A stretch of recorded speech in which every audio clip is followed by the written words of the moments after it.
meeting is being recorded. There we go. Yes, it is. Thank you, robot lady. The Zoom lady has spoken. I'm gonna mute us, and please forgive me. We've had some lawn mower noise because the garden folks are here today, making all sorts of a racket in our street and in the neighborhood. So I hope it won't disrupt our study. Right now, it seems to be quieting down. Perfect timing. For the last hour or so, it's been kind of an unholy clatter. Join me as we bless. Baruch atah Adonai Eloheinu melech haolam asher kidshanu b'mitzvotav v'tzivanu la'asok b'divrei Torah. Good morning, everyone. It is now 10:18 a.m. on November 10th.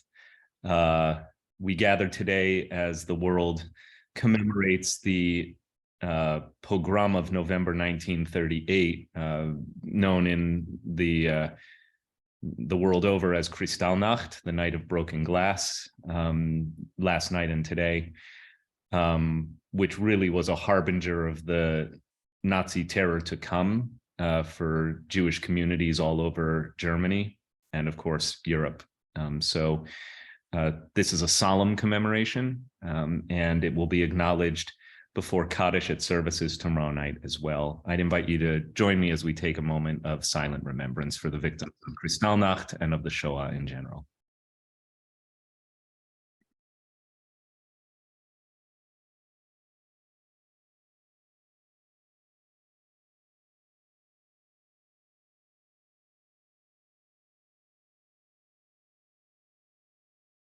Tehi Zichronam Baruch, make the memory of the righteous continue to provide blessing and shed light in a darkening world. So at a time of increasing anti-Semitism, it's meaningful not only for us to remember, but for us to unite in solidarity that we, the Jewish people, will not tolerate anti-Semitism or hate. I'm also grateful to know that a number of our congregants are presently gathering at the Javits Center in New York City for the ADL, the Anti-Defamation League's annual Never Is Now Summit, which promises to be a really interesting gathering, the first one in person since before COVID. Keynote speaker today is Liz Cheney. So that, I think, will make for a very interesting framework for addressing anti-Semitism and hate. There are other notables who are going to be presenting. So WRT has a wonderful official relationship with the ADL as a signature synagogue, which means that we've committed to joining with the ADL in their work of combating anti-Semitism, bias, and hate, and that we teach ADL curricula in our high school. We invite in the ADL to speak at WRT for periodic updates on anti-Semitism. And also WRT is on the front lines as a signature synagogue in addressing anti-Semitism locally, nationally, and globally. So these are commitments I'm very proud of on behalf of the whole synagogue. And I know that many of you are also in alignment in your own personal activism and raising your voice. So thank you. So we're going to be looking at the Chapter 6 of Pirkei Avot. I believe we're picking up at Mishnah number 4. And you will see that the continuing theme of this chapter, the final chapter of Pirkei Avot, is all about a life of Torah. And what does that mean? How is it constructed?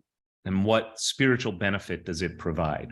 So we're talking about the life of Torah writ large, all of the different Mishnayot, which appear to be anthologized from disparate sources over a period of time, never made its way into the first 5 chapters where there seems to be a tighter organizational structure to Pirkei Avot. Now we're kind of in the odds and ends basket, or it's almost like the appendix to Pirkei Avot, but consistent with the theme of Pirkei Avot, or at least one of the themes of Pirkei Avot.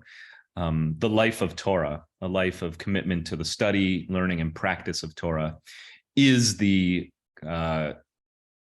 glue that causes all of this material to cohere. So let us take a look and let us go right in.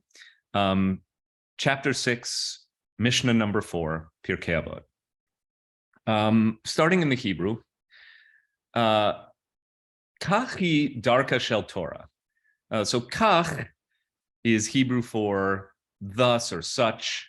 Kachi, thus is darka shel Torah. Darka comes from derech, and the hey with the little dot in the end, which is called a mapik in this case, the little mapik hey here, simply is a possessive suffix that means its, its. So kachi darka shel Torah means such is its way of Torah, or the way of Torah. And you can see how they translate this here below. Such is the way, bracket, of a life of Torah. Fair enough. I mean, that's a gloss, a translator's gloss, but I think that's what is being conveyed here. Such is the way of Torah.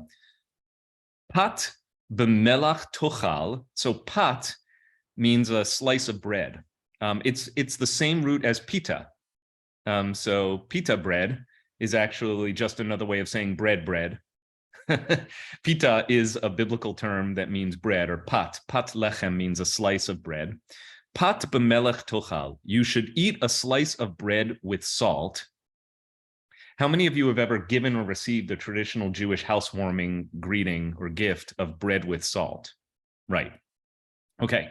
Yeah, this is one of the texts that reinforces that custom. It is not the oldest such text. The oldest such text concerns a meetup between Abraham, and the king of or the high priest. Oh, I'm totally blanking on this, but it's in Genesis, like chapter 13. I'll find it. And he produces bread and salt as a greeting gift for the priest. So you should eat bread with salt. We'll figure out what the heck that means. Umayim bimesura tishteh. Mayim, of course, is water. Bimesura means measured out. So here they say rationed water. Tishteh, you should drink. So eat your bread with salt, drink a portion or a measure of water. Ve'al ha'aretz tishan, literally, you shall sleep on the ground. Okay, the eretz or aretz is the earth, the ground. Tishan means to go to bed. V'chayet sa'ar tichyeh. So in case you haven't gotten what's being conveyed here, a life of privation you shall live. Chaye, life, from chayim. Sa'ar, again, we did this word a few weeks ago. It does not exactly mean the same as sarot, which is the root of the Yiddish form of distress, that is tsuris, but they are close cousins, both in assonance, both in the way they sound and in their meaning. But they don't have the same Hebrew root. Sa'ar here is sadi ayin resh, which means distress or privation, suffering, agony, all valid synonyms for tsa'ar. Tichyeh, again from chayim, to live. So you shall live a life of suffering or privation. Uvatorah ata amel. In the Torah, you shall labor. Hebrew, both biblically and even today, rabbinic Hebrew for sure, allows for the inversion of subject, predicate, and object. So you can sound a little bit like Yoda, right? With putting the object before the verb and then the subject. That is a legitimate syntax for rabbinic Hebrew. In the Torah, you shall labor. It sounds awkward in English that way. So they say, but that's how they translate it here. In Torah shall you labor. Perfectly valid to translate it as, and you shall labor in Torah, which would be the more idiomatic way of expressing this in English. Im ata osechen, if you do this, and now you can see here we have a citation to Psalms 128. Ashrecha v'tov lach. You will be happy and it will be good for you. And the gloss here, as you can see, is going to be in this world. So ashrecha, you shall be happy. Ba'olam hazeh, follow my arrow. You shall be happy in this world. V'tov lach, it shall be good for you. La'olam haba, in the world to come. Let's do big picture first. and then try and get deeper into the text through a close examination. So big picture, what is being conveyed about a life of Torah? What are the most important things for anyone who's going to devote oneself to the study and practice and teaching of Torah to know about what that comes with? What is the territory of Torah here?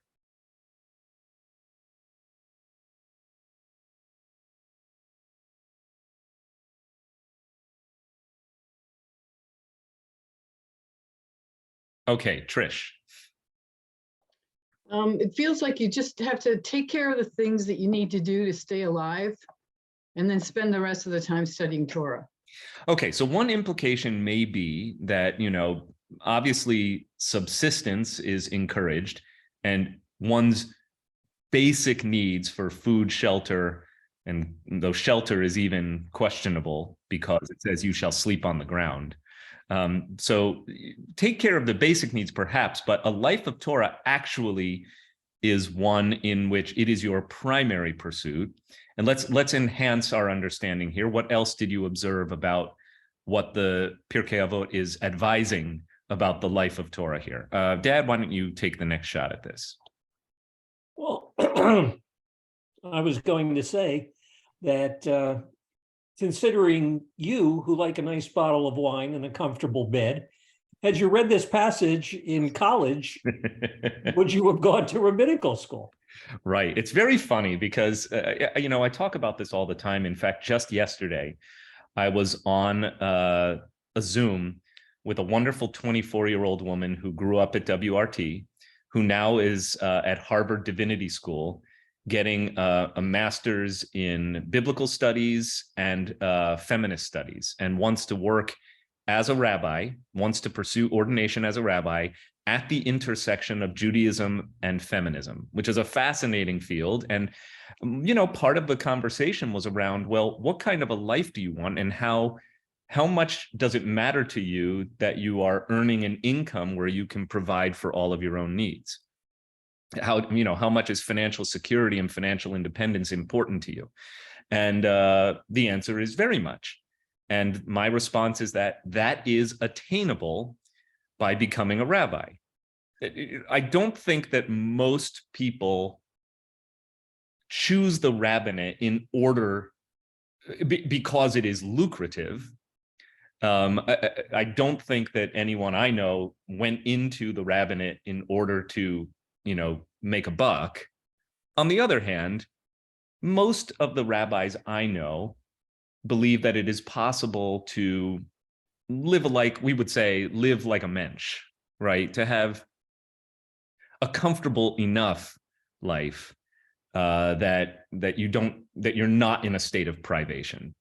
So had I read this passage before, and had this, of course, been the dominant view of what it means to be a student of Torah forever in the 21st century, would it have changed my mind about becoming a rabbi? Yeah, perhaps, because, I always aspired to do work that was meaningful and remunerative. And so, I have endeavored to find that balance. Not every rabbi, serves a congregation like WRT, 1,000 households in an affluent community like Scarsdale. So there's a very wide range of how rabbis are remunerated for their service to the Jewish people. And some rabbis, forego ample remuneration in favor of the work they find most meaningful, for instance, in hospital or prison chaplaincy. Right. So that's going to be a very different kind of remunerative expectation for that kind of a rabbinate. But remember what we talked about at least 2, maybe 3 weeks ago, which is that until the 19th century, the rabbinate was not a paid profession at all. And that I think is the most important difference. This isn't about being a rabbi in Scarsdale or in, a hospital in Des Moines. This is much more about the difference between the ancient rabbinic view of the life of Torah, which is that you are doing this to the exclusion of everything else, and you don't get paid to teach Torah. That you are entrusted with the honor of being a community official in the Jewish community who is authorized to teach Torah and to adjudicate matters of Jewish law and practice. As I've said, to teach and to judge. You don't have to take it from me. Pirkei Avot says that, I believe, in chapter 2. Those are the core responsibilities of the rabbi. So other things you noticed? Yes, so we are focused, however, on the insistence that to choose Torah is to forego the material comforts that some other people might consider a more primary pursuit, and to accept a life of some privation, quite, bread and salt, rationed water, sleeping on the ground. that's pretty austere, right? Judy. It seems, I don't want to be redundant, it's very, very ascetic, which Correct. does seem a little bit different than what one thinks about when one reads in Jewish literature, that you have to sleep on a hard ground and have a sip of water, so to speak. So right. Maybe it just is the idea again that people have to spend most of their time controlling their urges and devote themselves pretty much to Torah, and it's an exaggeration so that those people who don't get the underlying hint are going to go ahead and do it. They're going to have to. Beautiful. I think very, very well articulated and accurately articulated. And yes, I agree with you that this is almost hyperbolic in its promotion of the ascetic way of life. One could not, I think, reasonably argue that Judaism is a hedonistic tradition, but I also think that there's ample evidence that Judaism is not, in the main, on the whole, an ascetic tradition. It does not actually promote asceticism broadly. But here is a text that is a notable exception. And perhaps that's because we have to consider the context, that this text is not about the common Jew. This is about the life of the scholar of Torah, the rabbi. Michelle Braun, I saw your hand up, and Judy Gross, I see you're unmuted as well. So whoever wants to dive in, please do. I'll just quickly say that it seems as though this is consistent with other religious people of great faith, like in the Hindu religion and even in the Catholic religion. The priest cannot marry. I mean, there's certain deprivations that a holy person or a person who's steeped in the holy traditions are expected to be above. It puts them above the temptations of the world, and so that they could study and be more pure in their thoughts. Love that. Okay. So the second part of the text is the proof text, right? So this is common rabbinic practice to substantiate whatever claim is being made by finding a biblical support text for it. In this case, the support comes from Psalms, Psalm number 128, verse 2. I've brought up onto the screen now a look at the Psalm verses in question so that we can examine it together and see how the proof text operates. Remember those nice hermeneutics that we talked about last week, the way in which meaning is derived from a text, the mechanics of textual exegesis. So one common hermeneutic is to support a claim with a biblical text. The rabbis make their own claims in the name of the rabbis with their own rabbinic authority. But if you can back it up with a Tanakh text, with a text from scripture, it adds the authority of God and God's word to whatever claim is being made by the rabbis. Does that make sense? So Psalm 128 begins, Shir Hamalot Ashrei Kol Yerei Adonai, a song of ascents, meaning this is a song about going up. One theory on this is that these were part of a liturgy or a sequence of prayers that were used in the Holy Temple in biblical times. So ascents, if anyone has ever been to the Temple Mount, you know that you actually have to go up to get there. So there's one hypothesis that these psalms, which happen in the 120s and 130s out of the 150 psalms that are collected in the Hebrew Bible, anything that's called Shir Hamalot, a song of ascent, was part of an ancient priestly liturgy for going up to the temple. Maybe. Others have proposed that it simply means spiritual ascent, a song that is intended to exalt or elevate the soul, the spirit, the voice.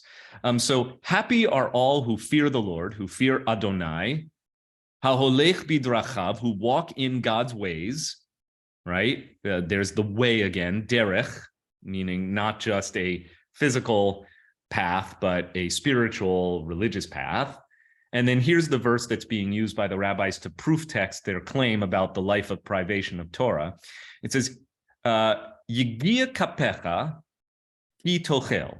Literally, that which arrives into the palm of your hand is what you will eat.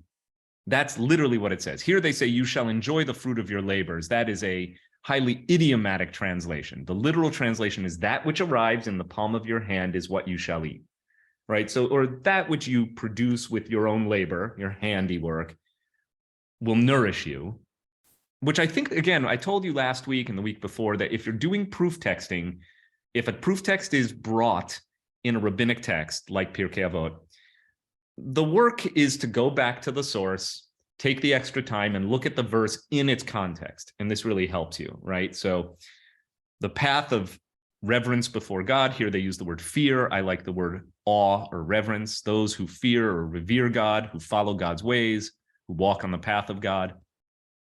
That which comes into their palm of their hand, they shall eat. It says, Ashrecha v'tovlach. That's the next part. Ashrecha, you'll be happy. Literally, it will be happy for you. V'tovlach, and it'll be good for you. And the rabbis love these binary frameworks that come up in biblical poetry all the time. The Psalms are often written in a form where a statement is made, A, we'll call that statement A, and then a statement is made after it, we'll call that statement B, that is just another way of saying statement A, right? Happy are those who fear the Lord.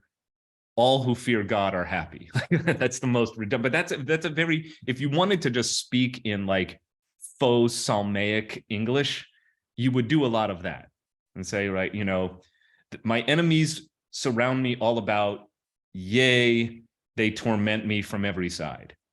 I'm making this up, but that could be a line from Psalms because that's the syntax, the rhythm, the Psalms don't have a strict meter the way we talk about English poetry and other language poetry having meter, but this is absolutely part of the rigorous form of biblical poetry, this A-B repetition thing. So the rabbis, of course, never want to assume or do not assume that anything in the Torah or the Tanakh is redundant.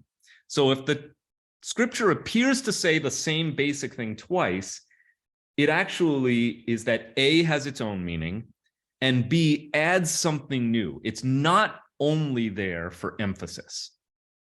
So wearing my poetry analysis hat, I would say this is a literary device intended to emphasize the message. Full stop, plain and simple. My rabbi hat says the A clause tells us something, and the B clause enhances the meaning. It tells us something in addition to clause A. And the way in which the rabbis do that, now heading back to Avot, to Pirkei Avot, let's take a look at what they do with that verse. So again, the proof text is Psalm 128, verse 2, the business about happy are those who fear or revere God. So bringing it back on screen, here's what they say. Happy shall you be, and it shall be good for you. Again, on its face, that appears to be saying basically the same thing twice. You'll be happy, it'll be good. A, B. The rabbis say, happy shall you be refers to this world. Remember, the world of flesh and blood, the here and now, to use a temporal frame. And it shall be good for you, le'olam haba, in the next world, or the hereafter, in time to come, after you die. So what's going on here? What does this proof text add to the understanding of the first part of the Mishnah, which is a life of Torah is a life of physical privation? So what is the proof text adding here? How does the proof text function? Because I think it's really important that we understand not just what it says, but why. Like, why do the rabbis need this proof text?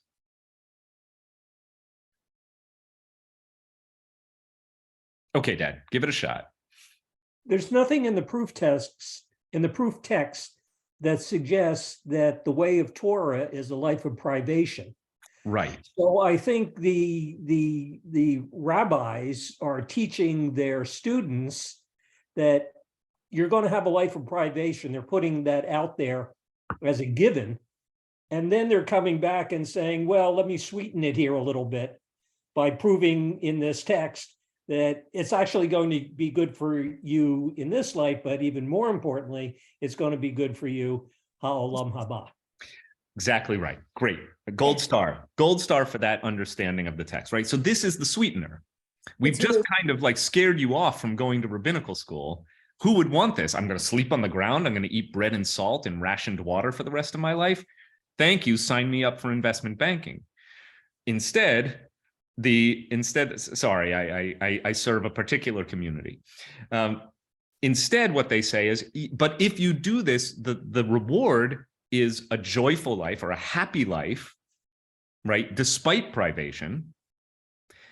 And even more, it will be good for you, where I think the assumption is all that was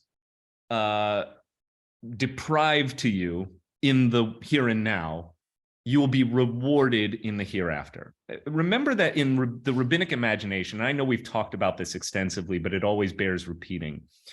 The idea of the olam haba, the idea of this hereafter, or the next phase of your existence after your earthly, your mortal coil is shuffled off, paraphrasing Shakespeare, is intended to rectify the injustices that you endured in the here and now, in this world, right? So the olam haba is not just about rewarding the righteous or punishing the wicked. It's really to right the scales of justice, because the rabbis recognize that the wicked prosper and the righteous suffer in the here and now, in the world as it is, in the world that we know, the world of flesh and blood, of transaction, of commerce, of life and of death and of disease and mortality. But in the world to come, the rabbis seem consistently to promise all of those injustices are turned around so that those who endeavored in righteousness in the olam hazeh, in the here and now, this world, will have their due reward in the world to come. Diane Chesler, your hand. Oh, I'm sorry. I accidentally remuted you. Would you kindly unmute? That was my bad.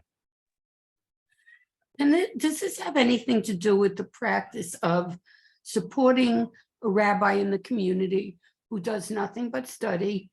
And, you know, that's not broadly true today, but in the rabbinic age, that's what the rabbis did. They studied, and the people around them, their disciples, fed them and took care of them. Right. And, yeah.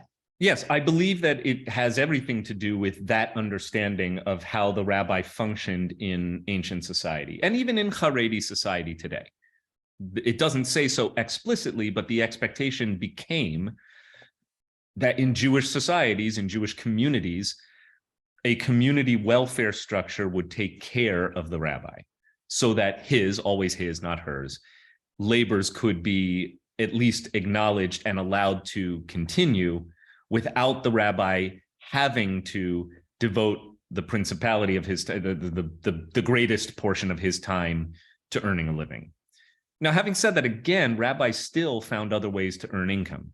I mean, the most famous example from Jewish history include Maimonides, who was a court physician, and Rashi, who was a vintner. And you have many examples of Jews who were involved in various trades and professions, as it were, though living in European Christendom, as was the case for many of the most prominent rabbis of the medieval period. Like every other Jew, rabbis were restricted from joining artisan guilds, from owning land. So, you know, there were all sorts of ways in which Jews were kept down by the state from actually having the same kind of economic opportunities that their Christian neighbors did. But with that in mind, Jews still found ways to make money, often through the mercantile trades, through peddling, through sales, through less seemly traditions like money or professions like money lending, insurance, banking, and taverns, making and selling wine and food.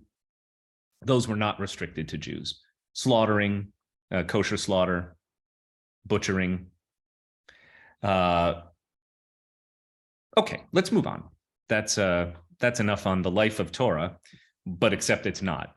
So again, all of Pirkei Avot chapter 6 is really about the life of Torah writ large, and each one of these Mishnayot, each one of these Mishnahs or teachings, I think, accrues to the core concept of what does a life of Torah look like, and provides a very rich and dimensional presentation of how the rabbis want to present what this commitment to Torah really means. So the next one, chapter 6, Mishnah 5. Do not see, we'll start in English for this one. Do not seek greatness for yourself, and do not covet honor. So we're on to a different theme, but again, I think it's very much of a piece with what came before and what will come after. Practice more than you learn. Do not yearn for the table of kings, for your table is greater than their table, and your crown is greater than their crown, and faithful is your employer to pay you the reward of your labor. So we're definitely trafficking in metaphor now by the end of the passage. We start literally and we become metaphorical by the time you reach the end of the passage. Al tivakesh gedula le'atzmecha. So al is a form in Hebrew that denotes the negative. It's just the word lo turned upside down, or mirror image of the word lo. Lo means no in Hebrew. Lamed aleph. Flip it around to aleph lamed, and it's usually the negative form for a subsequent verb. Do not. Al tivakesh. Do not. Tivakesh can mean to seek out. It can also mean to request, to pursue. Gedula from gadol, meaning big or greatness. Do not seek greatness le'atzmecha, for yourself. Ve'al tachmod, the same word as in the 10 Commandments, thou shalt not covet. Al tachmod, do not covet kavod. Kavod is honor or glory, but kavod means respect, earthly recognition, fame. All are valences of this word kavod. It actually comes from the Hebrew word kaved, which means heavy, which also comes from a body part. So I love it when we do this. Like, a lot of Hebrew words come from parts of the body. We explored a couple of weeks ago. Jane Roberts got this one right, that the word vishinantam or Mishnah, teaching, comes from shen, the tooth. We've talked about this for the last couple of weeks. So does anyone know where the word kavod comes from? What part of the body is associated with honor? This is fun Hebrew trivia. You can show off to all your friends how erudite you are in Hebrew by challenging them on this one. So Barbara, is that your hand? Yes, kaved, your liver. Your liver, exactly right. Your honor is related to your liver, because the liver, outside of the skin, of course, the liver is the heaviest internal organ. It has the greatest mass of all of the organs of the body. And therefore, the word for heavy comes from liver, but it also can mean substance. I like the word gravitas. I'm giving lots of different English words because none of them fully encapsulates what kavod means, but all of them together are shades of kavod.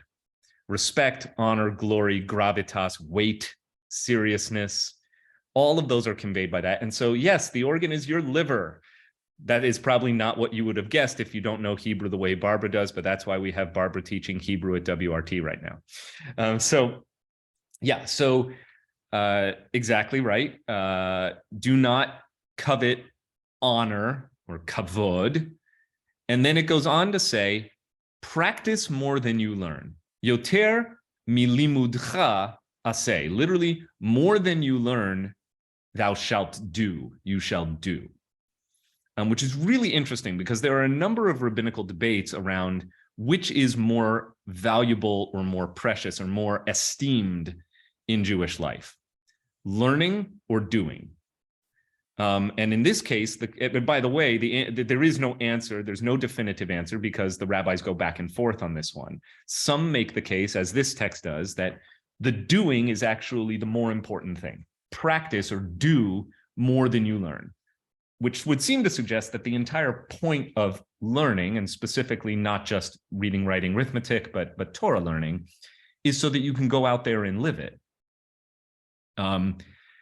Others will say that learning is actually the greater, because learning inspires you to practice, whereas the deed does not always inspire you to learn. But anyway, it's a long-standing rabbinical debate that comes up in lots of different texts.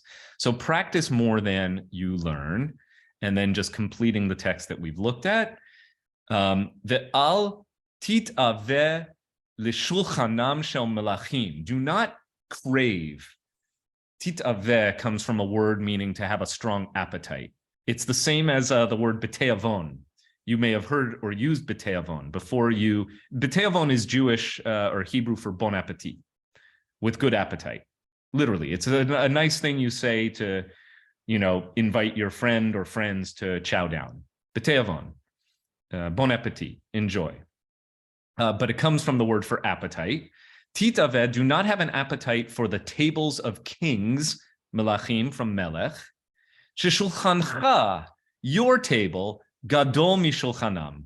Your table is bigger than their table. See how easy Hebrew is? Like, all of these words are not that hard. And once you master them, the form is very, very simple and straightforward. Rabbinic Hebrew. Your table is bigger than their table. The kitrecha, from keter, which means your crown, gadol mikitram. Your crown is bigger than their crown. Now we really are in metaphor, right? Because, okay, yes, every rabbi has a table, presumably, but a crown, only kings wear a crown. So what crown is being talked about here? And especially the last line, v'ne'eman hu ba'al melachtecha. And it can be trusted. Ne'eman is a word that means faithful. And you notice what the root is, by the way? The root is amen. Amen is a word that means, I agree, but it comes from the Hebrew word for faith, emunah. Amen literally means with faith, right? If somebody says a statement and then you say amen, you are affirming the statement as your own. So if somebody says, Shehechianu, Baruch atah Adonai Eloheinu melech shehechianu v'kiyamanu v'higianu lazman hazeh, and you are just a listener, but you say amen, you are saying, I agree, I concur, and the blessing is as much yours as it is the one who said it. That's how amen works in Jewish tradition. And it helps a crowd that is assumed to be largely Hebrew illiterate to participate fully in the act of Jewish prayer, and to have a blessing that is recited by the Shaliach Tzibur, the head of the congregation, the prayer leader, accepted and fully affirmed, and therefore applicable to and by and for every member of the congregation. You don't have to know all the words of the blessing. All you have to know is the word amen. You say amen, you've affirmed the blessing as your own. That's how amen functions. In this case, though, it's the root of the word amen that informs how it is being constructed. Faithful, hu ba'al melachtecha, literally the master of your labor, the master of your employment, your employer. Sheyishalem lecha, that the employer will pay you sechar fu'ulatecha, the reward of your activity, the reward of your labor. So what's going on here? We've gone from literal to metaphorical. Do not seek greatness, do not covet honor, practice more than you learn, do not yearn for the table of kings, for your table is bigger than their table. Obviously, that is not a literally true statement. My table in my dining room seats only 12, and that's fully expanded. The table of kings, one presumes, is much, much larger. Your crown is greater than their crown. I don't wear a crown, I wear a yarmulke. And please know that your employer will be faithful to reward you for your labor. So what is actually being communicated here? Barbara? No, I just have a question. Does amen work the same way in Christian tradition? I do not know. That's really interesting. I mean, amen is widespread in its usage in church liturgy. So I assume it does. I have no reason to believe it does not function exactly the same way. And it is one of those words that's passed into English directly from the Hebrew. So I'm going to go with yes, but I would need to ask a priest or minister friend to confirm that. Thanks, Barbara. So thoughts on what's happening here in the text? What's the metaphor?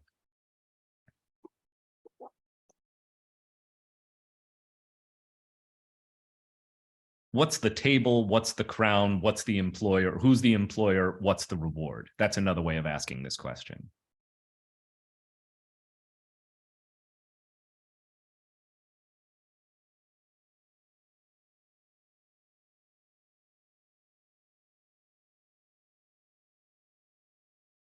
It's not a trick question, by the way. I think it's a fairly straightforward one. So give it a shot. I guess it's easy. Dad, you're on, and then Trish.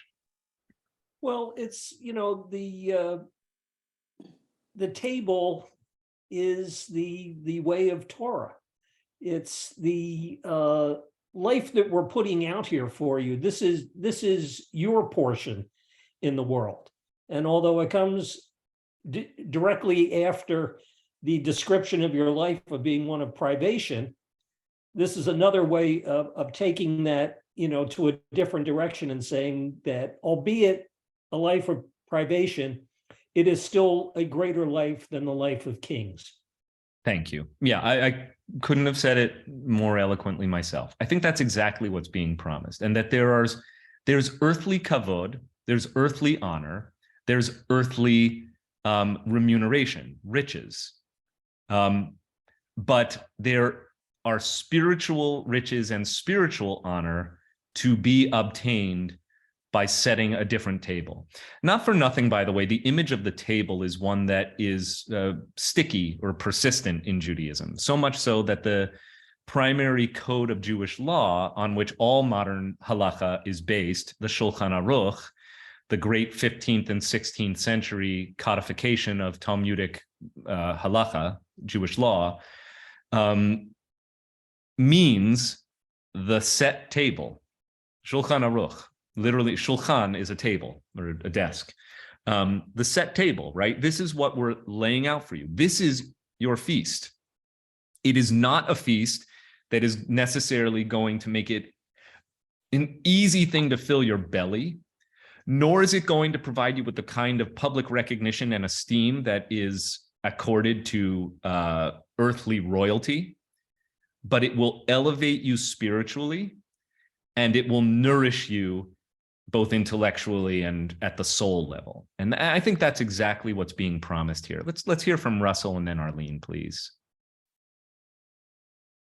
Well, thank you very much. What impresses me most about this passage is that it's inviting the rabbis to a life of metaphor. Mm-hmm. Almost everything here is a metaphor. And and what I think is fantastic about that is because it puts to lie the literalism claim when people say, I am a biblical literalist. This is essentially saying is every minute of your life is going to be the interpretation of the deeper meanings. Everything we're giving you, everything on your table is metaphor. How lovely, and a fellow admirer of metaphor and language in you, Russell, and in me, of course. So thank you. Arlene. I'm not going to say anything erudite. I'll leave that to Russell and you. But I would have liked it. I would have liked it if they had capitalized employer. Okay, that's fair, and that's a translator's choice. And I wonder actually if anyone else spotted that or has a different translation where they do make that translator's choice to capitalize, because of course the reference is to God. Of course. Arlene, in my book, it's capitalized. There you go. Ah, perfect. See? Okay. There you go. So translator's choice, employer is of course one of the many ways in which God is described in the rabbinic literature, another wonderful metaphor. And if so, the labor specifically is Torah, though I don't forget that there's an immediate link to practice when learning is advised in Pirkei Avot. It is not. Right. It Yeah. is not learning that is so hermetically sealed off from how one interacts with other people, with the world, with society, with mitzvot. That's the practice, right? That the two Right. must go hand in hand and be a goad to each other and a reinforcement of each other. The learning and the practice are not to be dissociated one from the other. Right. Wonderful. Okay, so let's proceed. That's Mishnah 5. Mishnah 6. Okay, it's long in Hebrew, so we're going to start in the English, and when we need to, we'll unpack it. Again, these are all kind of like extra Mishnaic teachings that come from the same corpus of rabbinic writing and teaching from around the Mishnaic period. So say 100 years before the Common Era to 235 or 40 years after the Common Era. The first half of the 3rd century of the Common Era. And notice also something that's, I think, noteworthy, which is that these are unattributed at this point. Going back to last week, remember our exponent last week was Rabbi Joshua ben Levi, talking about the Bat Kol. And now this one is anonymous. In other words, it's not attributed to anyone. Could it be a continuation of Rabbi Joshua ben Levi? Possibly. But because it seems to announce a different subject, unlikely. Now we move to the ones we're looking at today, all unattributed. They don't have the name of the teacher. Well, that will be important by the end of this passage, because again, this is an unattributed teaching. Greater is learning Torah than the priesthood and than royalty. Okay, so you can see this is, even if it's not from the same exact passage, we don't know. This Mishnah is so very much of a type with what just came before that it makes sense that it was anthologized in this order. Greater is learning Torah than the priesthood and then royalty. For royalty is acquired by 30 stages, and the priesthood by 24, but the Torah by 48 things. All right, we're going to have to unpack where they get this. I also want to point out something that I observed when I was studying this text yesterday in preparation for this morning. Teaching and learning Torah compared to the leadership stations of the priest and the king, priesthood and royalty, is different in one really important way at the time the rabbis are writing and teaching. And that is the priesthood and the king no longer exist. Right? So in addition to making a spiritual claim on the elevation or the exalted status of a life of Torah above even priesthood and royalty, it is also the case that the priesthood and royalty were not attainable things by Jews during the period of the rabbinic commonwealth. Michelle. With the notable exceptions of Saul and David, both the priesthood and royalty were inherited. Right. Good. The rabbinate is not. The rabbinate is right. When people ask about the evolution of Jewish leadership, of the leadership structure of the Jewish people, going all the way back to biblical times, where it really is anachronistic to call it Jewish leadership, I call it Israelite leadership. But if you take that as part of a whole, all the way to the present day, effectively we've evolved from a hereditary priesthood and monarchy to a learning meritocracy. I mean, Jewish authority for most of Jewish history, meaning the last 2,000 years, rabbinical Judaism, or rabbinic Judaism, is a learning meritocracy. It is therefore more democratic. I don't want to say it is 100% democratic, because there are both practical and logistical and legal impediments to just anyone becoming a rabbi. It is indeed an opportunity that is open to anyone who can present oneself as sufficiently accomplished in Jewish learning and practice to be qualified as a rabbi. But having said that, there have been some community norms and structures, particularly in Hasidism, that reorganize the rabbinate as a patriarchal dynasty, right? That's why I'm making an exception to the rule of thumb, which is that the rabbinate is a learning meritocracy.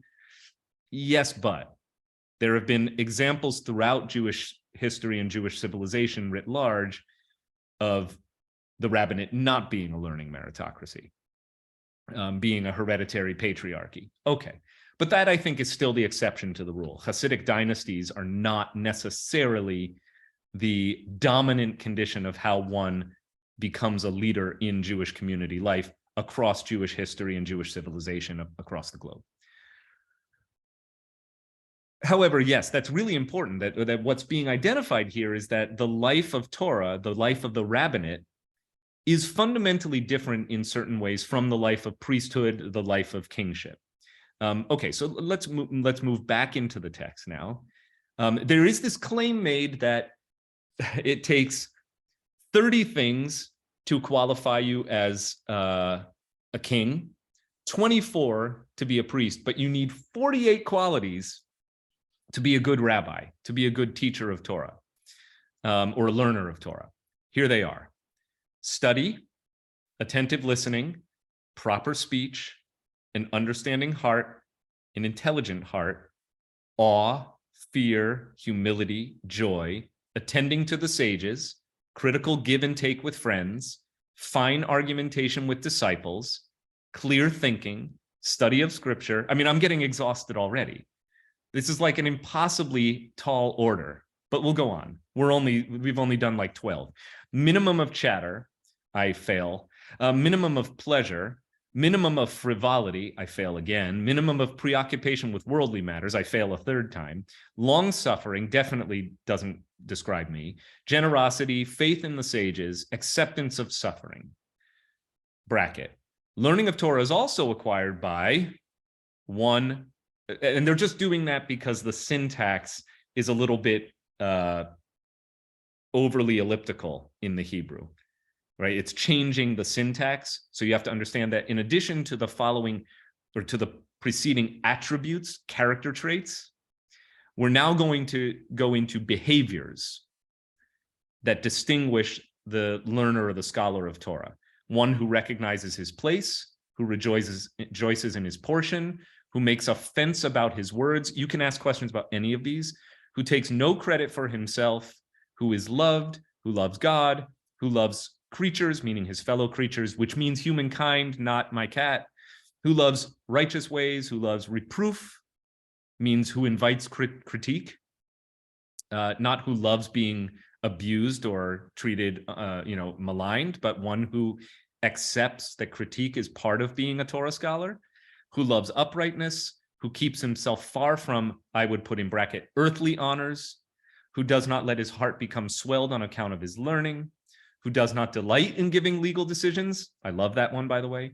Who shares in the bearing of a burden with his colleague, who judges with the scales weighted in his favor. That is another way of saying who gives the defendant the benefit of the doubt, right? The one who is being claimed against, nevertheless, is given the benefit of the doubt, innocent until proven guilty.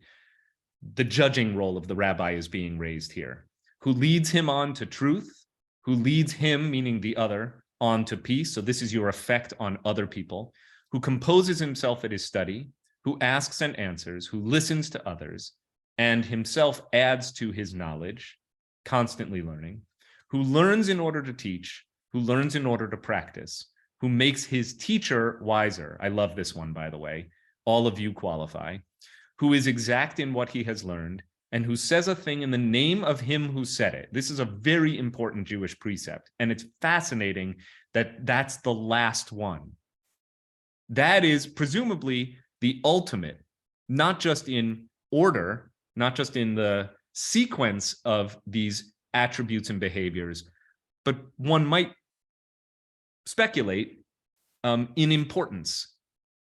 to say a thing in the name of him who said it. Hebrew, I am going to quote for this. It says, the ha'omer davar b'shem omro.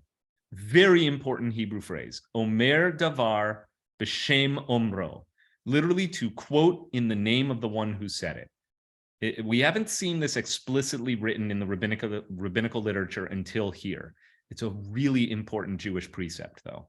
It informs almost everything about the writing of the Mishnah and the Talmud, and is one of the most important things we can teach our students about not taking credit for somebody else's words, even implicitly. And then there's a proof text for only that last one. So these are the 48 attributes of the venerated Torah scholar, the last one being the only one that gets a proof text. Say a thing in the name of the one who said it. Thus you have learned, everyone who says a thing in the name of him who said it brings deliverance into the world. So this is the only one that comes with an associated reward. You're actually, through the proper attribution of quotations to the people who said them, you actually participate in the redemption of the world. What's the proof text? Esther told the king in Mordecai's name.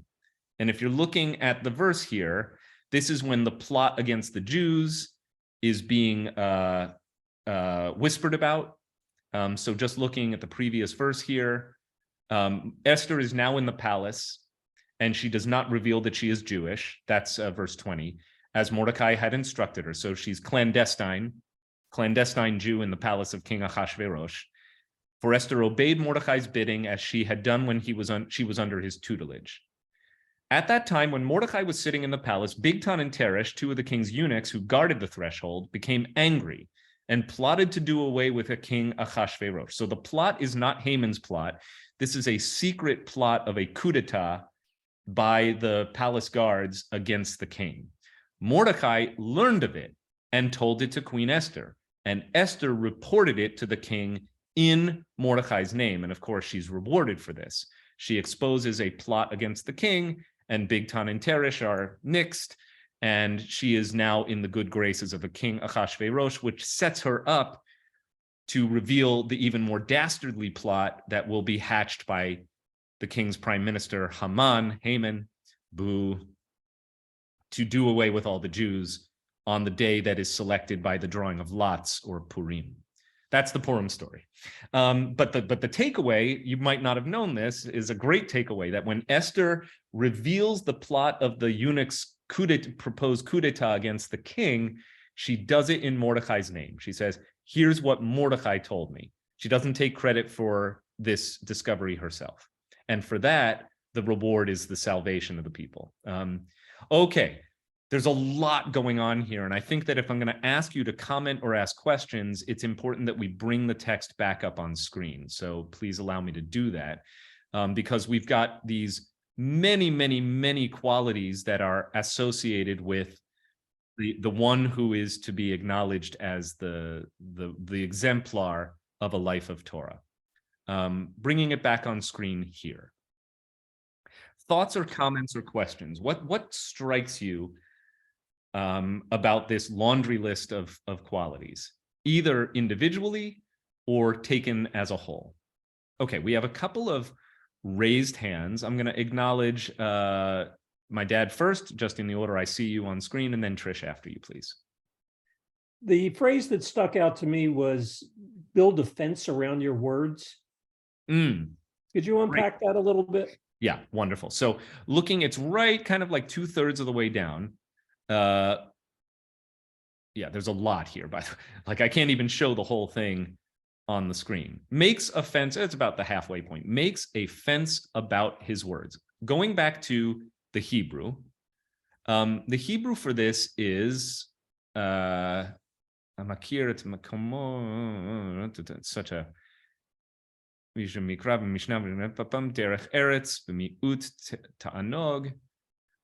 okay, here it is. V'ha'oseh siyag lidvarav. This is a concept we actually looked at very early on in our study of Avot. Making a fence is described here. Let's see if I can call this up. Can everyone see the screen changing? Is the screen sharing working as I change in real time? Okay.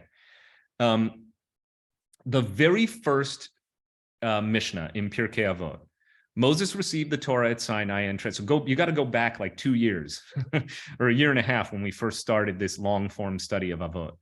Moses received Torah at Sinai and transmitted it to Joshua, Joshua to the elders to the prophets to the men of the great assembly. And what's implied is the men of the great assembly to us, the rabbis. They said 3 things. And think of these not just as precepts that are internally relevant to this Mishnah, but that are, this is the chapter heading, right? This is the preamble to all of Pirkei Avot. Be patient in the administration of justice, raise up many disciples, and make a fence round the Torah. When we discussed this at the very outset of our study, we spoke extensively about the notion of the fence around the Torah. The understanding that is provided through much rabbinic discourse in the Mishnah and the Talmud is that this fence refers to the practice of securing a basic precept with subsidiary laws that make it easier to uphold the precept if it is positive, or harder to violate the precept if it is negative, right? So in the case of kashrut, probably the most famous example that one can give of a fence around the Torah, the Torah itself says, do not boil a kid in its mother's milk. The rabbis provide an elaborate architecture of laws and restrictions around what you can and cannot eat so that dairy and meat can never be mixed. I mean, the most extreme example, I think, is kashrut, right? Waiting 6 hours after a meat meal, according to some Orthodox authorities, before you ingest dairy. That is a fence around the Torah. The Torah does not actually say you need separate, dishes for milk and meat. The Torah says, do not see the kid in its mother's milk. How do you put a fence around that precept? You make subsidiary laws that make it harder to violate. If that is, in fact, the best understanding of what making a fence around a precept means, now we can start to ask and maybe come up with answers for the question. So what does it mean in Pirkei Avot chapter 6 when it says a good sage, an exemplary learner or scholar of Torah, is one who makes a fence around his words? Okay, well, the short answer is I'm not sure. I've been thinking about this a lot, and I assumed that this question would come up. I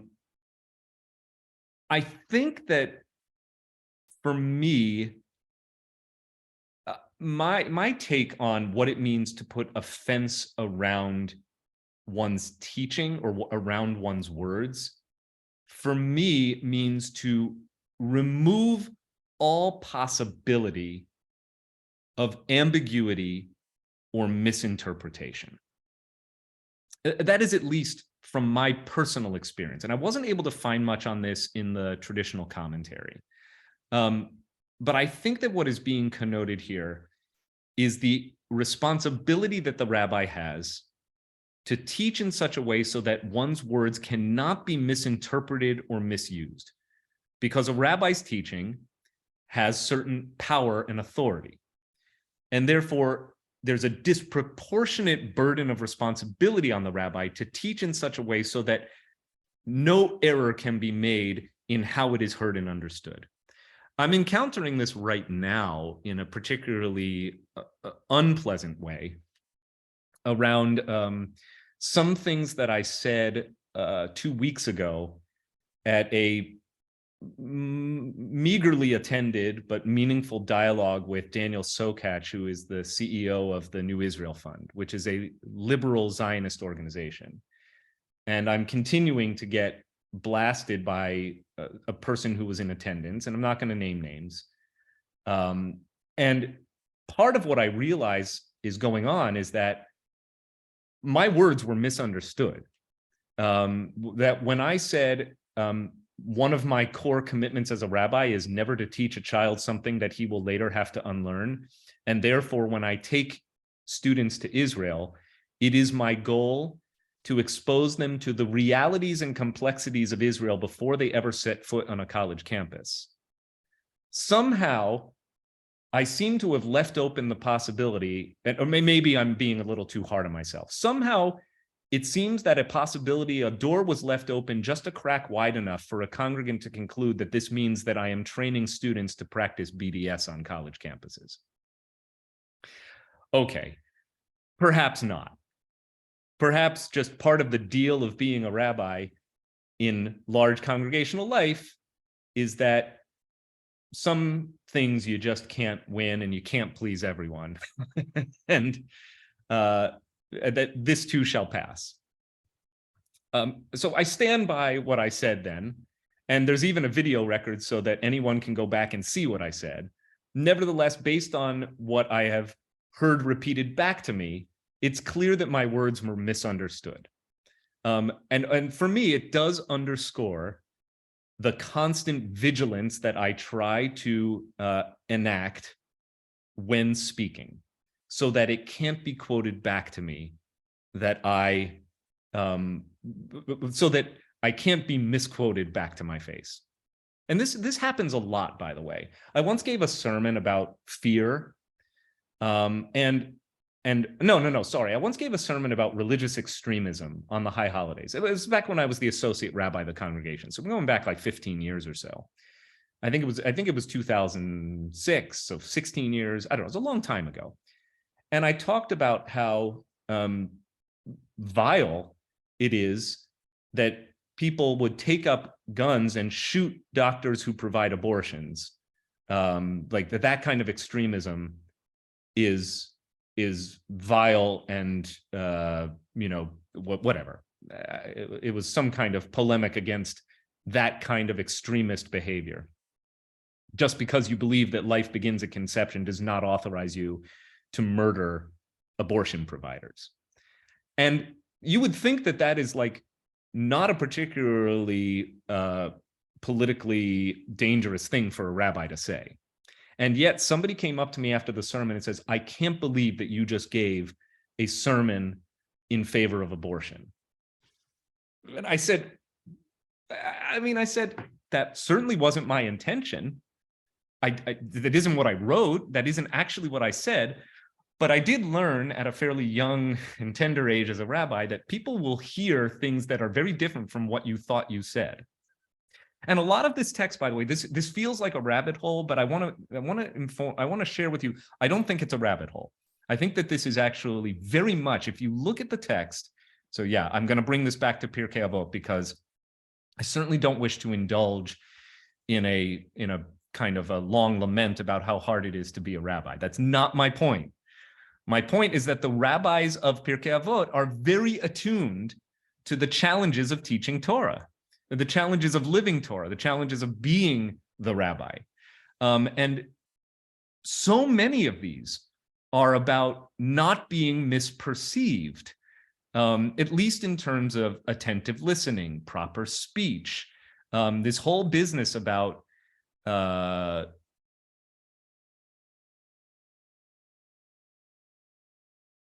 makes his teacher wiser. Where was it? Loves reproof, open to critique. But there's some of these about the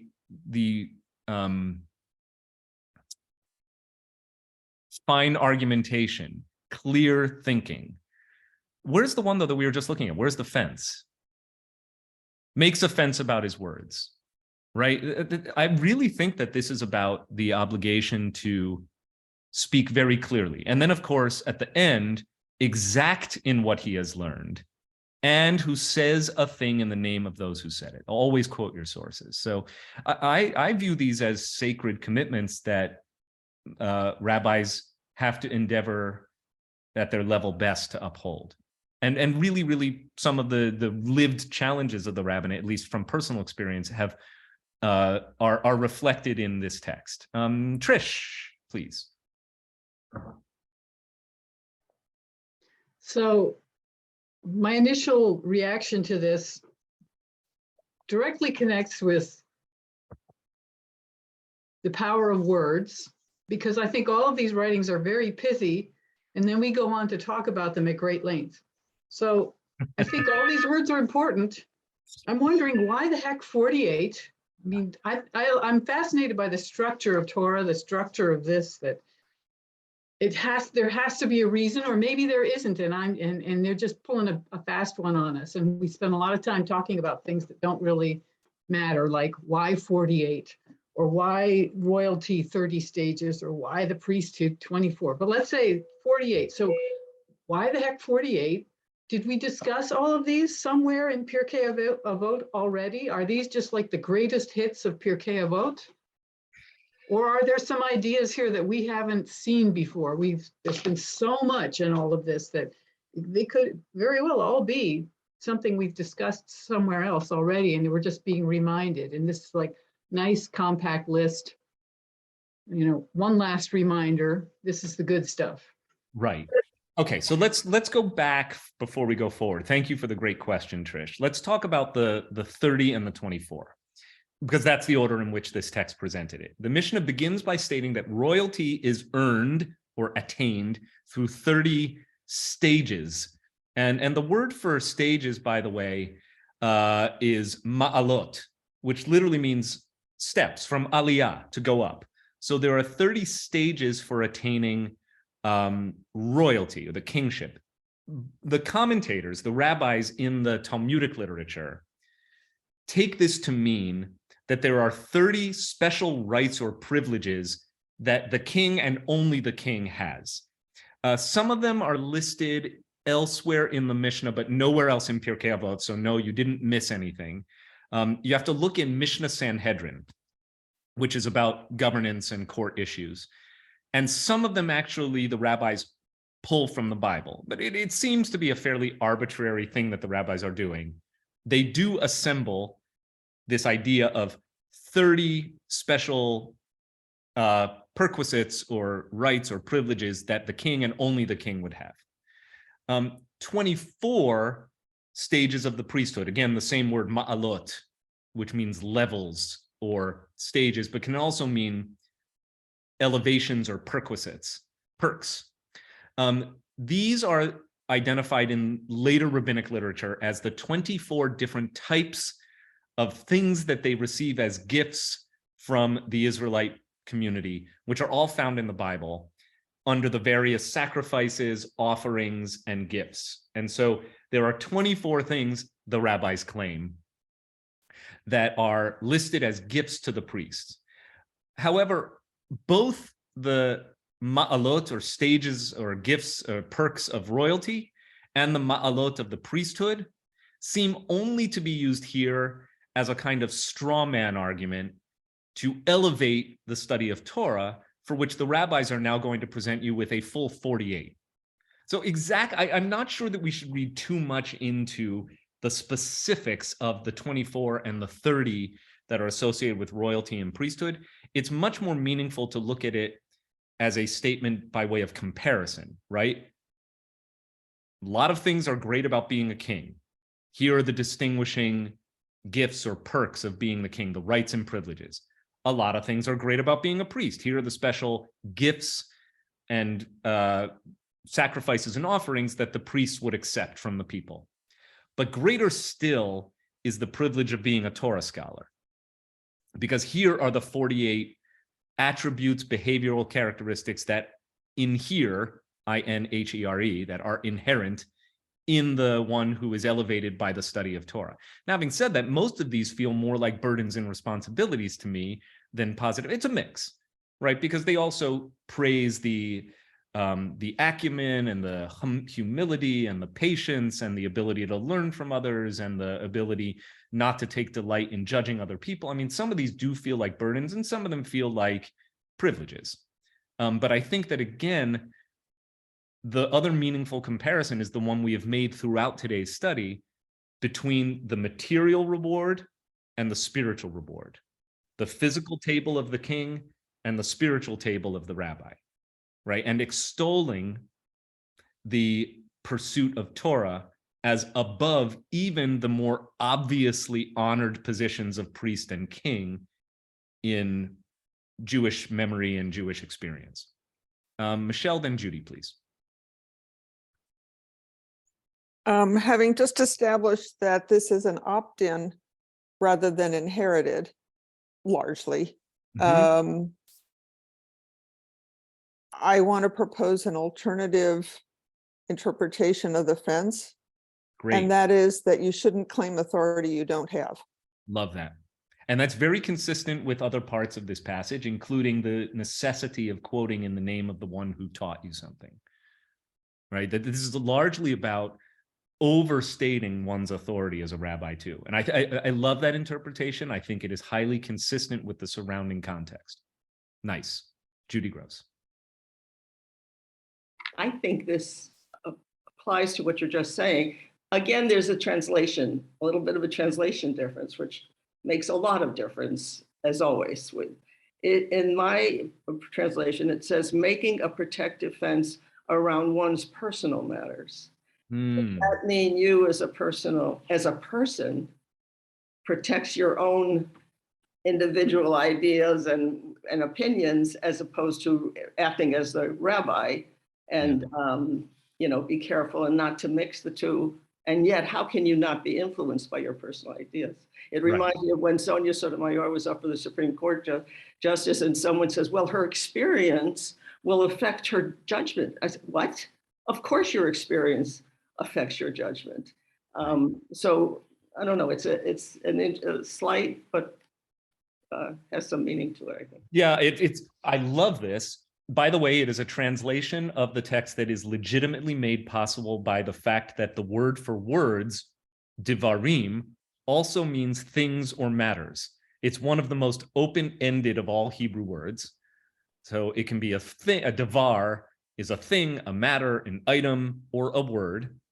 And therefore, making a fence around your divarim could mean making a fence around your matters, your personal matters.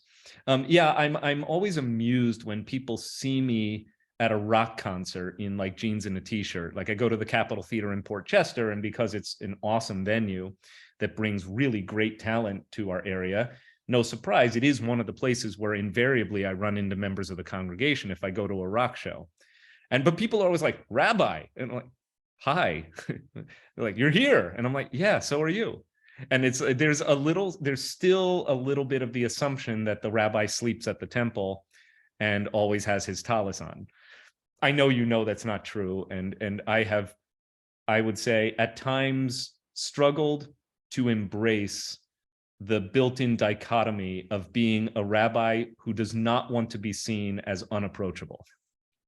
And actually to wear both of those hats, both the baseball cap at a rock show and the yarmulke of rabbinical authority, I will simply disclose to you that I find this a difficult balancing act.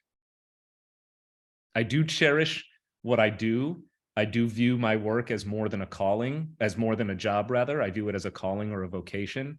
And yet I'm still, last time I checked, still a person, and one who makes mistakes, and one who, enjoys a nice meal out with friends, and one who says things that he later regrets, and one who, tries hard but often fails. And I think that just balancing the authority that is not just given to the rabbi, but that is imputed to the rabbi by the community can be very hard to square against the fact that we're all just people. So, and I know we're not alone in that. That's not just a rabbi thing. Anyone who has ever occupied a position of leadership, whether a teacher in a classroom or sitting around a board table or working in an operating room or any number of other places where you're looked to as the leader, it is often very challenging because the standards to which leaders are held are often unattainably high. Okay, Dad, Barbara. Well, I just want to comment that anybody who thinks you're unapproachable outside of the synagogue should try to have lunch with you at the Metro Diner. And you'll see what that's like. It's like having lunch with Bono there sometimes. But I wanted to expand on your teaching about the fence, John, because I thought you were really onto something with your personal observations. And, you know, it occurs to me that a fence does two things. It not only keeps things in, but it keeps things out as well. And I think the admonition here is in your teachings, you know, don't let them be taken outside the fence and misused. And on the other hand, keep your fence up because you will be assailed about your teachings. Absolutely. Thank you. Yeah, that is both, I think, trenchant and empathic. So thank you. It means a lot to me to hear that. Judy, why don't you jump in, Judy, and then Barbara has a hand up. Oh, thank you. I did go back actually to Pirkei Avot 1, just to reread it. Yeah. And it does say that you should be surrounding, the fence surrounds cautionary rules that shall, like a danger signal, halt a man before he gets within breaking distance of the statutes itself. I like that, right. The gray area here, in life as in general, since I taught school for about 40 years, is that you're the one with a real place secured in Olam Haba, by the way. Anyone who thought. Rabbis have no special merit that gets us into the Olam Haba. 7th grade Hebrew school teachers do. Nobody can ever get into the interpretation of what somebody says into the other person's head. They walk into a situation and they are listening to lecturers or whatever, rabbis in this case, or teachers, and they have a place where they're coming from themselves. And so I think that it's very important not to necessarily believe that what someone else interprets is what you meant and what you said. I love that. And what comes to mind immediately is, of all things, this just shows you how, you know, bizarre my mental excursions can be. But the Love Song of J. Alfred Prufrock by T.S. Eliot is a kind of confessional poem in the voice of its narrator, who lacks the spine, perhaps, the determination to pursue what needs to be pursued. And there's this line in it in which he's hesitating to have approached presumably a woman or the object of his desire. And the line is, he's intimidated by this. If one settling a pillow by her head should say, that is not what I meant at all, that is not it at all. And that is it's an impediment to his ability to relate and connect. He's so afraid that somebody might misunderstand. Or there's that great, who wrote that song, that great blues rock song, I'm just a man whose intentions are good. Oh Lord, please don't let me be misunderstood. Right? The terror, the anxiety over one's words being misunderstood is actually not just a thing that rabbis feel. It's a human thing.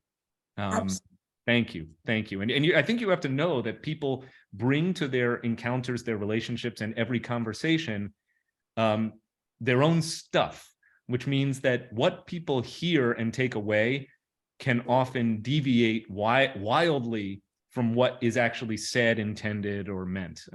Lovely. Okay. Barbara, please. I just want to go back a second. I always found it curious that almost like the perimeters were set when God divided the land between the tribes and didn't give the Kohanes the ability to provide for themselves and their families, which almost set the scenario that they were above everybody else and not even able. I mean, they had to rely upon other people's goodness to provide for their families and couldn't. I always found that curious, that's what set the rabbi, well, of course, in the lineage for it to become a rabbi, but set it from the very beginning, what was expected. That's really interesting, that the religious leaders in biblical times were, of course, not rabbis, but Kohanim, were the priests. or depending on what part of the Torah you're reading, possibly the entire Levitical tribe, the Levi'im. The book of Deuteronomy consistently advises that the entire tribe of Levi, the Levites, are all priests. The Levites are Kohanim. The rest of the Torah, by and large, actually says only one family of Levites, the family of Aharon, are the Kohanim. Either way, though, the Kohanim are indeed set aside for certain ma'alot, I like this word, stages, but it really means elevations, or I use the word perquisites, privileges, prerogatives that adhere to the Kohen. But also, it's really important to recognize, so there, yes, from the very first religious leaders were, to use a really 21st century word, they were otherized, though not necessarily in a way that dishonored them, quite the opposite. They were elevated above the people, but critically, they were also in many ways dependent upon the people, right? So on the one hand, they had an elevated station, but unlike anyone else, they were the least self-sufficient. They actually were entirely dependent upon the goodwill of the people. Analogies between these dynamics and dimensions of priestly leadership in biblical times to the lived experience of rabbinic leaders throughout the long 2,000 years of rabbinic history up until and including the present day is really worth exploring. I love that you brought that to bear. I see it now and had not seen it before you brought it. So thank you for being my teacher, which is a lovely way for me to end by trying to do the thing that Pirkei Avot chapter 6 is advising that we who learn Torah, all of us, not just the rabbi, might be moved to do, which is recognize in our fellow students also fellow teachers. I mean it most sincerely. For me, it is the most gratifying part of this experience is the relationship that I have with you and the Torah learning that you share with one another and with me. So bless you for that. If you'll see that there's a lot going on at the temple. I continue to advise that, that we are very much back in business. We're doing some things like this online because it's a great way of connecting from near and far at a convenient time. At least for us, we've made it convenient. I just want to advise that one of the things that's really fun is that there is an event tonight. You can still register. It's in this morning's e-blast. I'll bring it up on screen just so you can see that we're going to be featuring Stephanie Butnick, who is an author, journalist, and podcaster for Tablet Magazine, and the author of this wonderful book, The Newish Jewish Encyclopedia, which is a riot and great. You'll learn a lot and you'll laugh a lot. From Abraham to Zabars and everything in between by Stephanie Butnick, Lyle Leibowitz, and Mark Oppenheimer, all who write for Tablet Magazine. You can register on the temple website or through the e-blast. It's $36 a person. There's going to be some nice food and drink. It's sponsored by our Freebirds, but it's open to all. And it's just an awesome, awesome book. This is, I'll give you an example. On this page, you can read about Stan Lee, the famous comic book author. You can read about Ralph Lauren. Here it says under Ralph Lauren, born 1939. When he was born in the Bronx, he was Ralph Lifshitz. When he started polo in 1968 after stints in the Army and at Brooks Brothers, he was Ralph Lauren. Except perhaps for Jacoby Press of the Ivy League haberdasher J. Press, no Jew was responsible for the uniform that we associate with waspy prepdom. The next entry after Ralph Lauren is lawyer. And the one line it says is, if you're not smart enough to be a doctor, this will do. So anyway, it's a great book. It's really, really fun and entertaining, and it's great. It's always on my coffee table. It's a great conversation starter. So if you're moved to come tonight, it's $36 to register. You can do so through the website or the e-blast. I'll be there interviewing her. So the format is a panel discussion, and I will endeavor not to have any of my words misunderstood. So I'm going to spend the rest of the day building my fence and wishing all of you a wonderful day. I'll see you next Thursday, if not before. Go look about, Rabbi. Thank you very Kol much. hakavod, toda rabah. Thanks. Take care, everyone. Thank Bye-bye. you.